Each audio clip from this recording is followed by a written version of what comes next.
우리 찾으셨으면 한 절씩 교독할 때에 제가 먼저 고린도전서 15장 12절 말씀을 읽도록 하겠습니다. 그리스도께서 죽은 자 가운데서 다시 살아나셨다 전파되었거늘 너희 중에서 어떤 사람들은 어찌하여 죽은 자 가운데서 부활이 없다 하느냐. 만일 죽은 자의 부활이 없으면 그리스도 다시 살아나지 못하셨으리라. 그리스도께서 만일 다시 살아나지 못하셨으면 우리가 전파하는 것도 헛것이요 또 너희 믿음도 헛것이며 또 우리가 하나님의 거짓증이로 발견되리니 우리가 하나님의 그리스도를 다시 살리셨다고 증언하였습니다. 만일 죽은 자가 다시 살아나는 일이 없으면 하나님이 그리스도를 다시 살리지 아니하셨습니다. 만일 죽은 자가 다시 살아나는 일이 없으면 그리스도도 다시 살아나신 일이 없었을 터이요.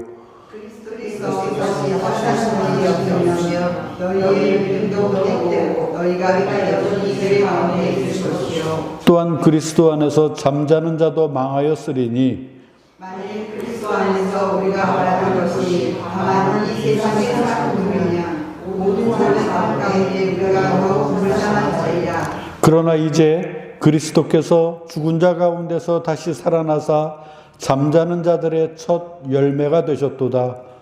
사망이 한 사람으로 말미암으니 죽은 자의 부활도 한 사람으로 말미암는다. 아담 안에서 모든 사람이 죽은 것 같이 그리스도 안에서 모든 사람이 삶을 얻으리라. 그러나 각각 자기 차례대로 되리니 먼저는 첫 아들이 그리스도요 다음에는 그가 당신의 주이셨을 때에 그들에게 속한 자요. 그 후에는 마지막이니 그가 모든 통치와 모든 권세와 능력을 멸하시고 나라를 아버지 하나님께 바칠 때라. 그가 모든 것을 그와 아래 둘 때까지 반드시 왕노를 다스리니 맨 나중에 멸망받을 원수는 사망이니라. 만물을 그의 발 아래로 뒀다 하셨으니 만물을 아래에 둔다 말씀하실 때에 만물을 그의 아래에 두시니가 그 중에 두지 아니한 것이 분명하도다. 28절 함께 만물을 그에게 복종하게 하실 때에는 아들 자신도 그때 만물을 자기에게 복종하게 하신 이에게 복종하게 되리니 이는 하나님이 만유의 주로서 만유 안에 계시려 하심이라. 아멘. 한 번 더 기도하겠습니다. 하나님 감사합니다. 우리에게 십자가 사건으로 말미암아 구원의 은혜를 베풀어 주시고 우리 하나님을 아버지라 부를 수 있는 특권을 누리게 하시며 특별히 그날을 기념하는 부활주일 예배로 기쁘게 주임 전에 나와 하나님을 찬양하며 예배할 수 있도록 우리 모두에게 건강을 주시고 믿음도 주시며 이 모든 환경을 허락해 주시니 감사를 드립니다. 특별히 이 시간 성령의 감동으로 기록된 주님의 말씀 우리가 또한 성령의 감동으로 전하는 자나 듣는 자가 잘 깨닫게 하시고 말씀대로 실천하며 살아갈 수 있는 용기와 믿음도 허락하여 주시기를 원합니다. 이 시간 주님 한 손에 의지하며 예수님의 이름으로 기도하옵나이다. 아멘. 할렐루야. 예, 옆 사람하고 한번 인사하겠습니다. 오늘은 조금 다르게 예수님이 부활하셨습니다. 예수님 부활하셨습니다. 예, 한 번 더 그래서 내가 구원받았습니다. 예, 이제 진짜 하나님은 당신을 사랑하십니다.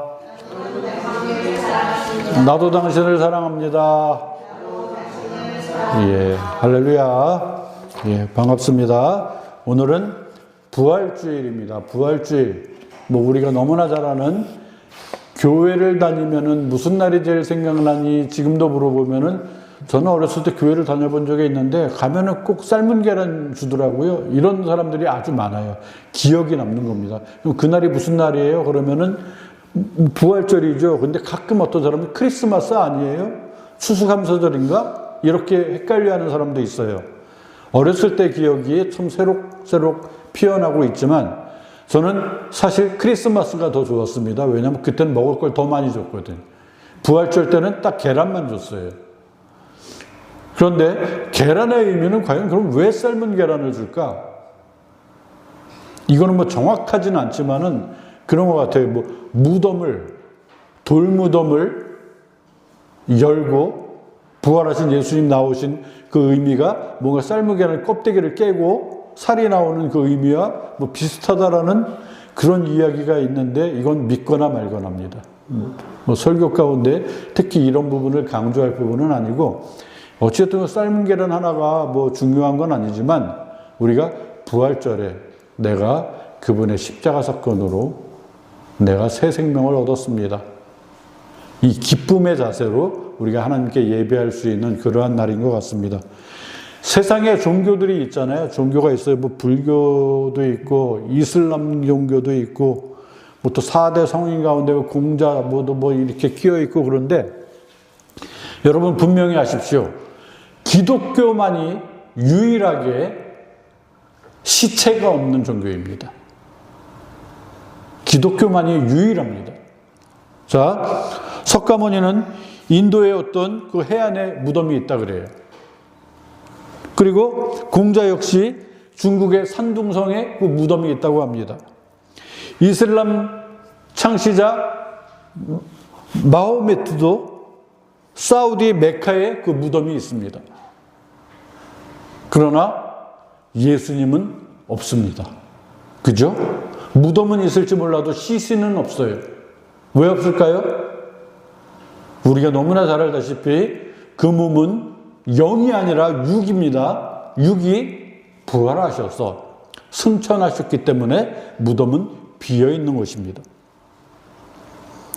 오늘 부활절입니다. 다른 종교에는 없는 유일한 시신이 없는 종교, 유월한 우리 기독교. 오늘 고린도전서 15장 우리 12절부터 28절까지의 말씀을 읽었는데요. 이 부분이야말로 우리 기독교 신학의 정수이자 성도의 소망인 부활에 관한 핵심적인 그러한 본문이 될 것입니다.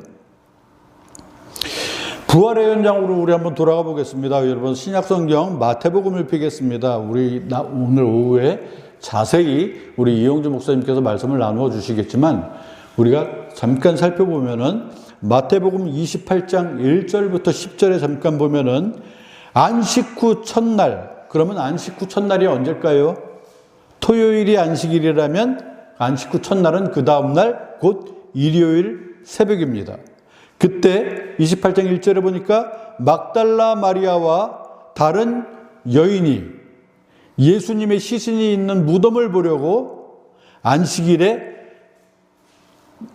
후 첫날에 그렇게 다름박질하며 달려갑니다.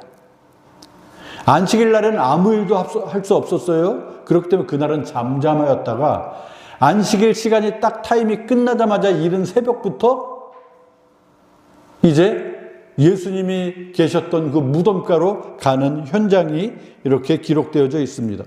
여러분 먼저 주보를 펴시기 바랍니다. 주보 가운데 펴시면 설교 노트가 있고요. 주보 제일 뒤에 있습니다. 뒤에 의자. 뒤에 의자예요. 예. 펴시면 되고 안에 펴시면 설교 노트가 있어요. 거기에 1번 예수님이 부활하신 날은 언제인가? 예수님이 부활하신 날은 언제인가? 장한택 밑에 1, 2, 3번 중에 몇 번일까요?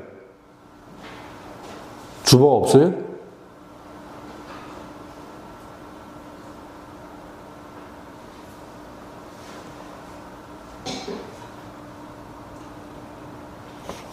번이요. 3번 안식 후 첫날 곧 지금으로 따지면 주일입니다. 그리고 2번 부활하신 예수님을 제일 먼저 만난 사람은 누구일까? 그러면 제일 먼저 만난 사람 지금 우리 마태복음 28장을 펴고 있잖아요. 거기에 보면 막달라 마리아와 다른 마리아 이 여인들이 예수님의 시신 있는 무덤을 보려고 갔는데 이때 갑자기 이상한 일들이 일어납니다. 큰 지진이 일어나고 이 말씀 가운데 보면 마태복음 28장 1절부터 10절까지의 말씀을 보면 주의 천사가 하늘로부터 내려와서 돌을 굴려내고 그 위에 앉아 있었다라고 기록되어져 있습니다. 무슨 돌을 굴렸을까? 무슨 돌? 무덤을 막고 있는 돌을 굴린 겁니다. 이 당시의 무덤은 우리가 생각하는 지금 공동묘지의 그 풀나는 흙무덤이 아니에요. 돌무덤입니다. 바위를 파서 무덤을 만들고 그 안에 시신을 넣고 이제 밖에는 그 입구를, 무덤의 입구를 큰 돌을 굴려서 막는 그러한 구조로 된 무덤입니다.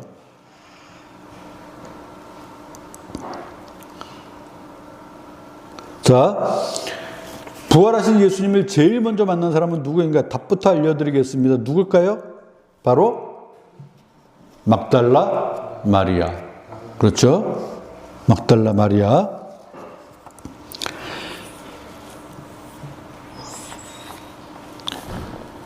안식 후 첫날 지진이 일어나고 돌문이 굴려지고 그 위에 천사가 앉아 있는데 무서워서 떨며 죽은 사람같이 된 여인들 앞에 이제 천사가 나타나서 십자가에 못 박힌 예수를 찾는 줄 내가 알고 있다라고 말씀하고 있고요. 그분은 여기 계시지 않고 말씀하신 대로 살아나셨다라고 먼저 증거를 합니다.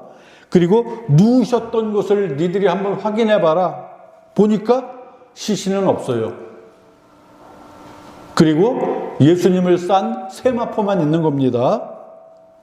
무섭기도 하고 시신이 없다는 자체가 믿겨지진 않지만 기쁘기도 한 여인들.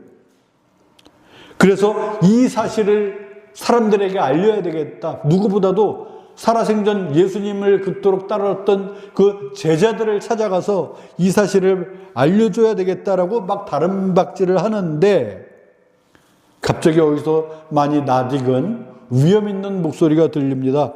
평안하냐? 누구의 목소리일까요? 바로 예수님의 목소리입니다. 평안하냐?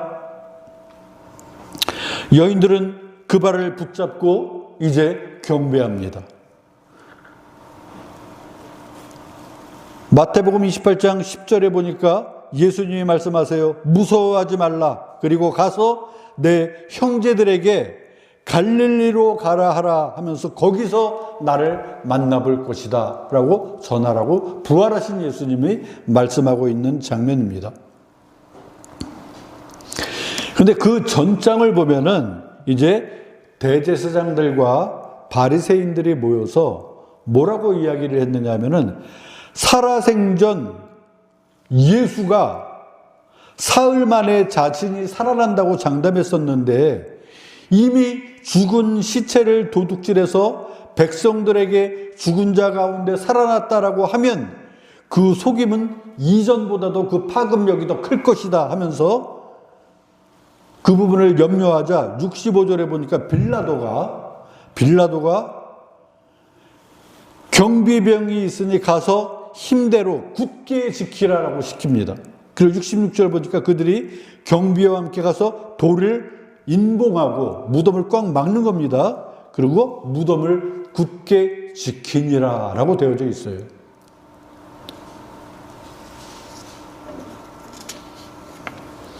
그 무덤 안에 있던 십자가에 죽으셨던 예수님이 이제 부활하신 것입니다.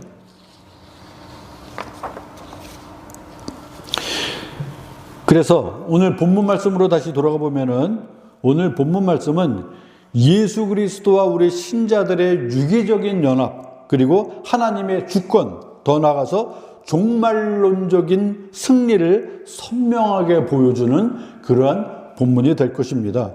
우리 다시 본문으로 넘어가겠습니다. 고린도전서 15장으로 다시 펴시기 바랍니다.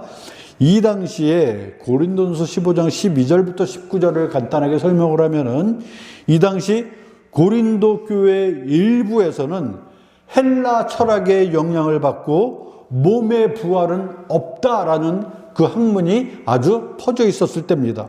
몸의 부활은 없다. 그냥 영이 부활할 뿐인 어떤 혼이 있는 것이다. 그러한 철학이 있었어요. 그런데 바울은 이 논리를 반박합니다.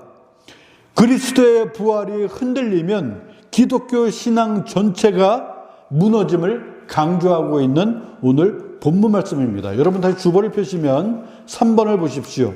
3번 죽은 자의 13절 말씀이거든요. 이 부분 죽은 자의 과로 뭘까요? 죽은 자의 부활 적으시기 바랍니다. 죽은 자의 부활이 없다면 예수님이 다시 살아나시는 일도 없었거니와 그리스도께서 다시 그 다음 가로는 뭘까요? 살아나지 못하였다면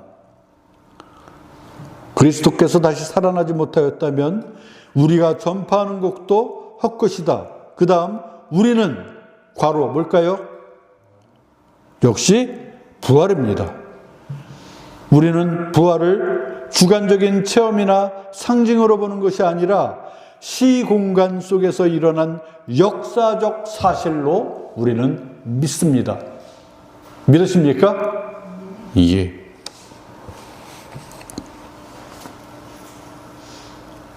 결국 이 신앙의 기초라는 것은 저와 여러분이 부활 자체를 어떤 주관적인 누군가의 체험이나 상징으로 보는 것이 아니라 시공간 속에 일어난 실제적인 역사적 사실이었다는 것.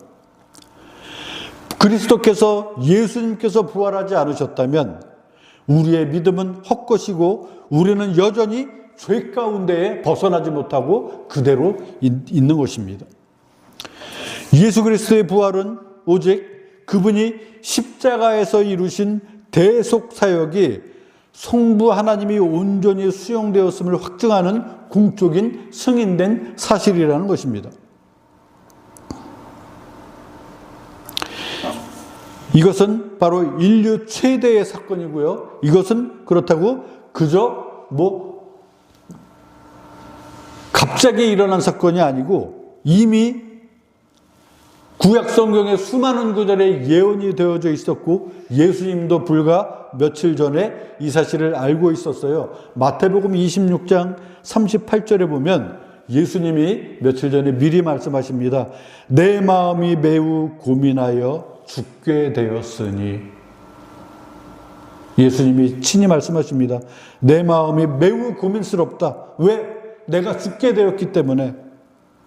어떻게 죽습니까? 십자가의 고통으로 죽게 되는 사실을 예수님은 이미 아셨습니다. 하나님의 아들 되신 태초의 천지 창조구 현장에 계셨던 예수님이 이제 고뇌를 하게 됩니다. 26장 39절에 보면 인간적인 고뇌가 있고요. 여기에서 신적인 어떠한 초월성이 만약에 있더라면은 그런 고통은 그냥 없애면 되는 거거든요. 그런데 신적인 초월성이 있는 것이 아니라 인간의 몸을 입고 오신 우리 예수님은 분명히 한편으로 완전한 인간이셨기 때문에 같은 감정을 가지고 같은 고통도 몸소 느낄 수밖에 없는 것입니다.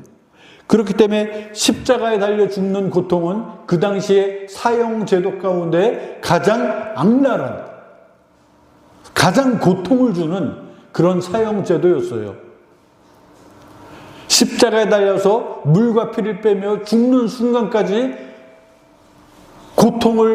고통의 고통을 느끼며 죽어가는 십자가의 처형입니다. 그렇기 때문에 예수님은 마태복음 26장에 뭐라고 말씀하시냐 하면은 내 아버지여 만일 할만하시거든 이 잔을 내게서 지나가게 하옵소서라고 인간적인 말씀을 하시지만 곧이어 뭐라고 이어서 말씀하십니까? 그러나 나의 원대로 마옵시고 아버지의 원대로 하옵소서. 그리고 42절에 이제 말씀하시냐면 내가 만일 이 잔이 내게서 지나갈 수 없거든 아버지의 원대로 되기를 원하나이다 하면서 십자가 사건을 받아들이시게 됩니다. 하나님의 사랑은 바로 이렇게 깊은 사랑이 이 안에 담겨져 있습니다. 인간을 사랑하는 마음 어떤 사랑입니까? 독생자 예수 그리스도를 십자가에 죽기까지 내어주시는 사랑입니다. 죄사함의 대가는 그렇게 거저 일어나는 일이 아닙니다. 독생자 예수 그리스도를 내어주시는 그 심정, 우리 모두에게 자녀들이 있지 않습니까? 내 자녀를 어딘가에 내어준다고 생각해 보십시오. 아들이 있는 사람 군대 보내보셨습니까? 마음이 어떨까요? 어디 나가서 안 돌아오면 마음이 어떻습니까? 내 자녀가 어서 고통받으면 그 고통이 어떻습니까?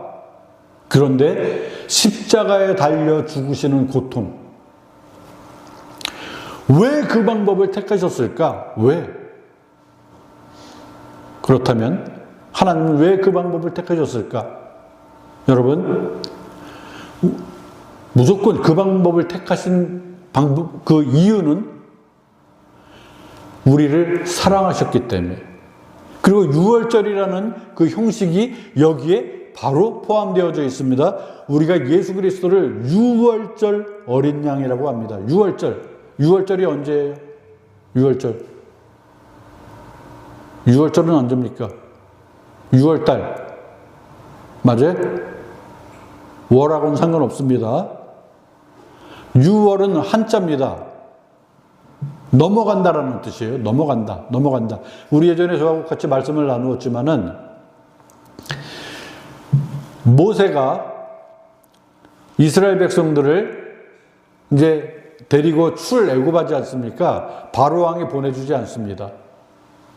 하나님이 모세를 통해 10가지 재앙을 내리는데 안 보내줘요. 9가지 재앙을 내릴 때까지 꿈쩍도 하지 않았어요. 근데 10번째 재앙을 내렸을 때 이제 마음이 굴복합니다. 어떠한 재앙이냐면 10번째 재앙은 각 집마다 죽음의 신이 돌아다니면서 그 집의 장자를 죽이는 재앙이에요. 집집마다 그 집의 가장 큰 장자를 죽게 합니다. 그런데 피하는 방법도 주셨어요. 이스라엘 백성에게 문설주에 양의 피를 바르는 집은 그냥 넘어간다. 그래서 유월절입니다. 피를 바르지 않은 집엔 여지없이 왕부터 신하부터 백성들 집집마다 초상이 났고요. 하나님의 말씀을 순종한 이스라엘 백성, 문설주에 양의 피를 발랐던 그 집들은 무사했습니다. 아, 이건 사실이구나. 하나님이 진짜 계시는구나. 이들을 놓아주지 않다간 이제 나도 망하고 나도 죽고 모두가 죽겠구나. 바로왕이 거기서 손든 것입니다.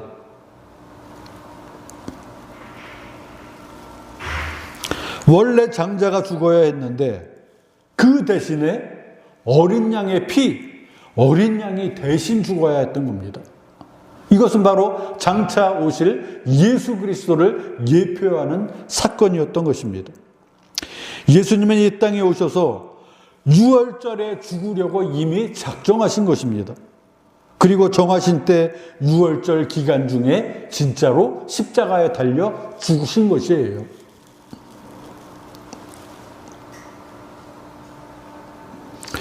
본문 말씀을 보겠습니다. 고린도서 15장 20절부터 22절 말씀을 보면 여기에는 이제 뭐라고 되어 있냐 하면은 예수 그리스도의 부활을 잠자는 자들의 첫 열매다라고 그렇게 표현하고 있습니다. 주보 4번 문제.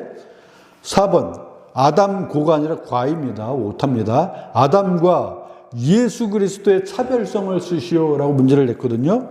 아담과 예수 그리스도. 오늘 말씀에 있습니다. 한 사람 아담을 통해 죽음이 들어온 것처럼 한 사람 예수 그리스도를 통해 삶이 주어졌다라고 적으시면 됩니다. 한 사람 아담을 통해 죄의 대가로 죽음이 들어온 것처럼 한 사람 예수 그리스도를 통해 영원한 삶이 주어졌다.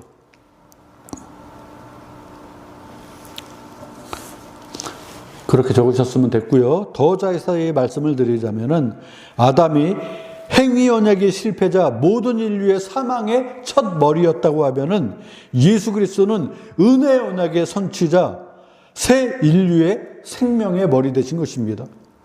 22절 고린도서 15장 22절 보면은 다 같이 한번 읽어보겠습니다. 아담 안에서 다 같이 읽습니다. 시작. 아담 안에서 모든 사람이 죽은 것 같이 그리스도 안에서 모든 사람이 삶을 얻으리라. 그 다음 마지막으로 우리 23절부터 26절까지의 말씀을 보면은 이제 이 부분은 바울은 부활이 무질서하게 일어나는 것이라 3단계로 일어난다고 말씀하고 있어요. 먼저는 첫 열매인 그리스도 1단계입니다. 다음은 그분이 재림하실 때 그분께 속한 예수 그리스도께 속한 자들이 부활한다. 그리고 마지막은 원수들을 깨워서 멸망시킨다입니다.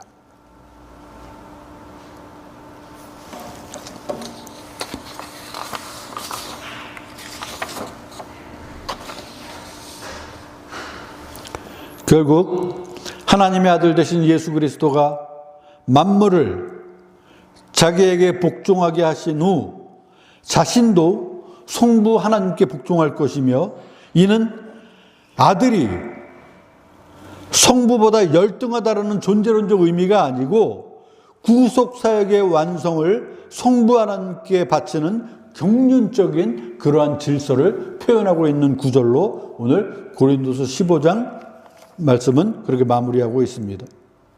결국 구속사의 최종 목적은 무엇이냐면 하나님께서 만유의 주이시고 모든 것 위에 군림하시며 우리 하나님만이 영광을 받으신다라는 것으로 결론을 낼 수 있습니다.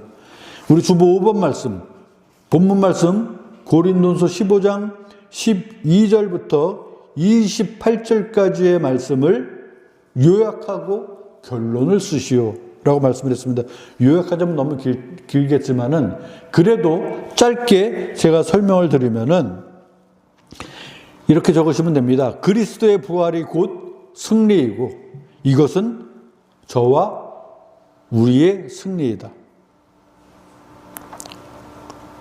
다시 한번, 그리스도의 부활이 곧 승리이고 이것은 곧 우리의 승리이다. 첫 번째, 확신. 그리스도의 부활은 역사적인 사실이었다. 두 번째, 소망. 우리는 그리스도와 연합되어 있으므로 죽음을 이기고 우리도 반드시 부활할 것이다. 세 번째, 목적. 모든 과정의 끝은 하나님께서 홀로 영광 받으시는 것이다.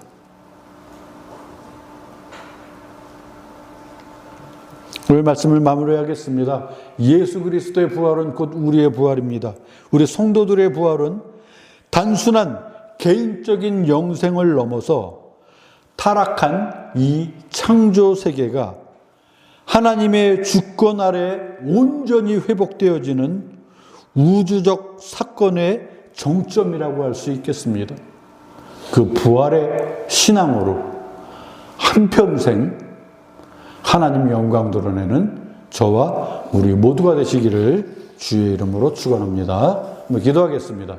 하나님 은혜를 감사합니다. 부활절을 맞이하여 예수 그리스도가 십자가에 달려 죽으시고 부활하셨는데 이 사건이야말로 바로 내 인생의 최고의 기적을 이뤄낸 사건이고 그 은혜에 감사하는 사건으로서 그 대속의 십자가 사건으로 내 죄가 사함받고 예수님이 부활하심으로 나도 죽어도 죽지 않고 살아나 부활됨으로 영원한 삶을 누리는 그 영광 가운데 우리 모두가 임하였음을 다시 한번 감사를 드립니다.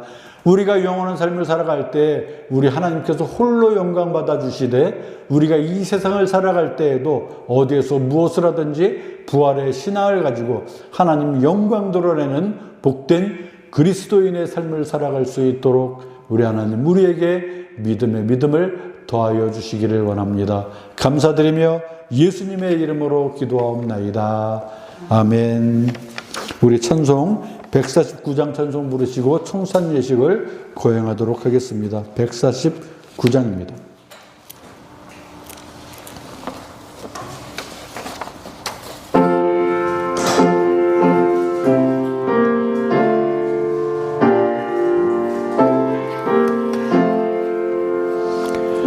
주 달려 죽은 십자가 우리가 생각하며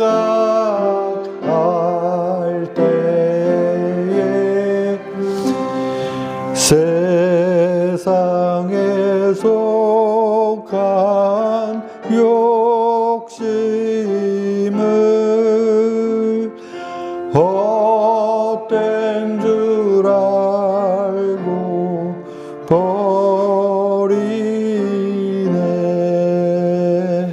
죽으신 구주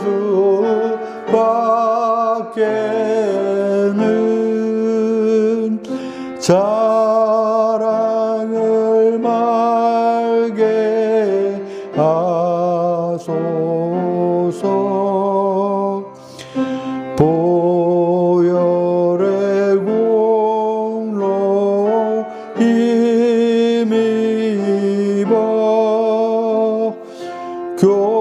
교만한 마음을 버리네.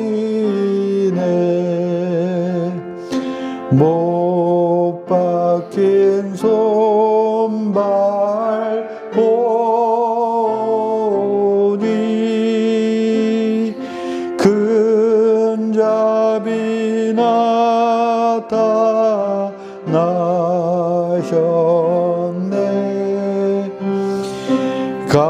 가시로 만든 면류관 우리를 위해 쓰셨네.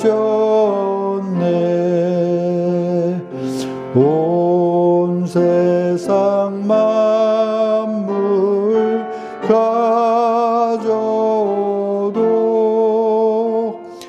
주 은혜 못 다 갚겠네. 놀라운 사랑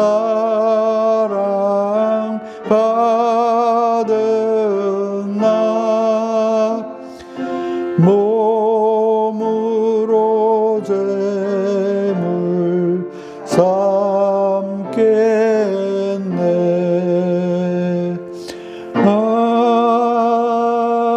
아멘. 이현우 목사님 잠시 앞으로 나와 주시고요.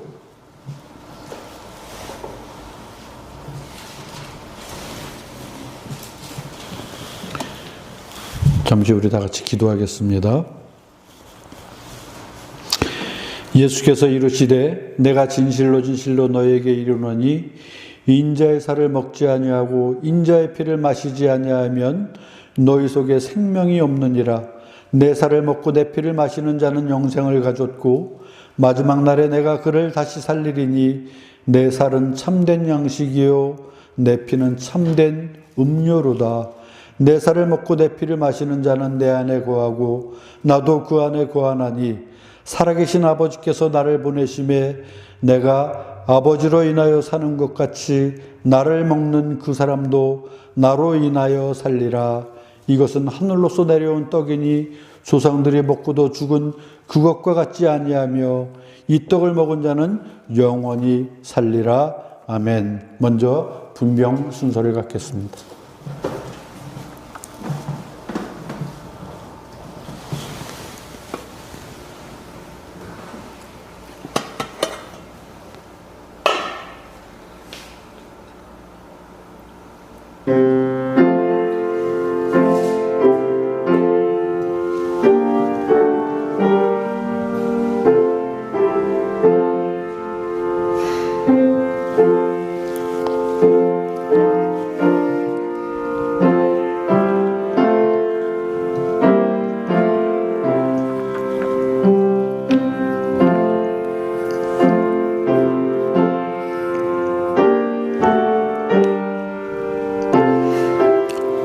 주 예수 그리스도께서 잡히시던 날 밤 떡을 가지사 축사하시고 제자들에게 떼어주셨습니다. 주의 분부하심을 따라 나도 여러분들에게 이 떡을 나누어 드리고자 하오니 십자가를 바라보며 거룩히 이 성찬에 참여하시기를 바랍니다.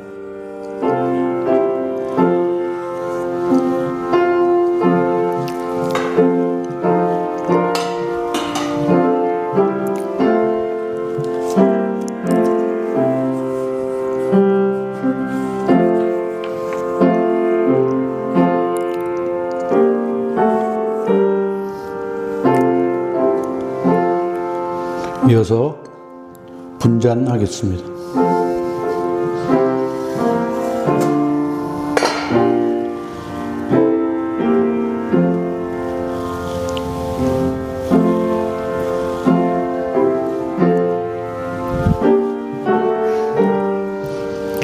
우리 주님께서 식후에 잔을 가지사 축사하신 후에 제자들에게 주시며 가라사대 이 잔은 나의 피로 세운 새 언약이니 이것을 행하여 마실 때마다 나를 기념하라 하셨습니다.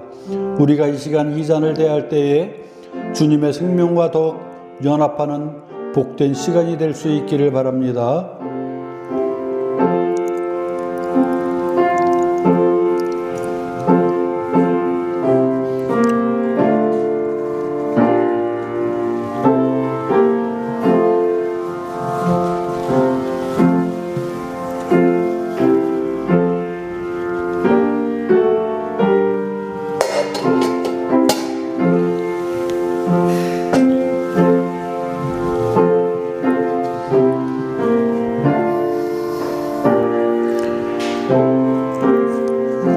한번 기도하겠습니다. 내 살을 먹고 내 피를 마시는 자는 영생을 가졌고 마지막 날에 내가 그를 다시 살리시라 말씀하신 주님, 이제 우리가 이 떡과 잔을 통하여 우리가 주님의 사랑에 이르고 이 예식에 참여함으로 생명에 이르고자 하오니 이 예식을 통하여 더욱 큰 은총을 입게 하여 주시옵소서. 사람이 자기를 살피고 그 후에야 이 떡을 먹고 이 잔을 마실지니 주의 몸을 분변치 못하고 먹고 마시는 자는 자기의 죄를 먹고 마시는 것이니라고 말씀하셨사오니 우리를 이러한 죄악에서 지키시오며 더욱 새 힘을 얻어 주의 죽으심을 오실 때까지 증거하는 하나님의 사람들이 될 수 있도록 믿음에 믿음을 덧입혀 주시옵소서. 이 모든 말씀 부활이요 생명 되신 우리 구주 예수님의 이름으로 기도하옵나이다. 아멘.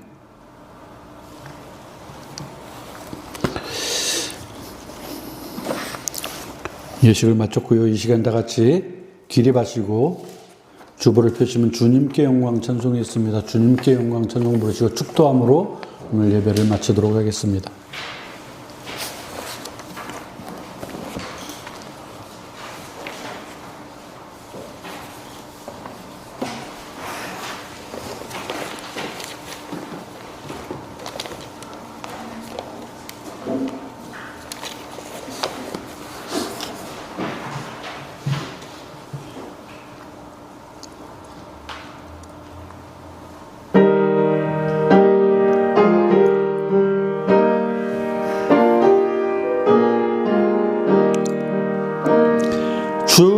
주님께 영광 다시 사신 주 사망 권세 모두 이기시었네.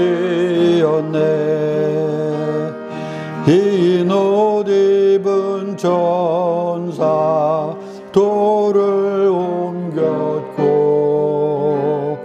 누우셨던 곳은 비어 있었네. 주님께 영광 다시 사신 주 사망 권세 모두 이기시었네. 부활의 주님 나타나시사 두려움과 의심 물리치셨네. 주의 교회 기뻐 찬송하여라. 다시 사신 주님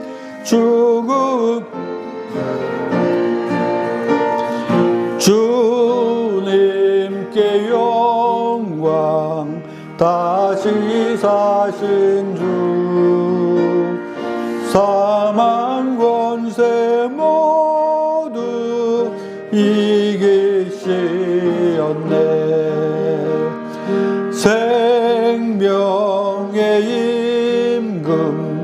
영광의 주님 없는 삶은 헛될 뿐이라. 주의 사랑으로 세상 이기고 요단 건너 본향 가게 하소서. 주님께 영광 다시 사신 주 사망 권세 모두 이기시었네.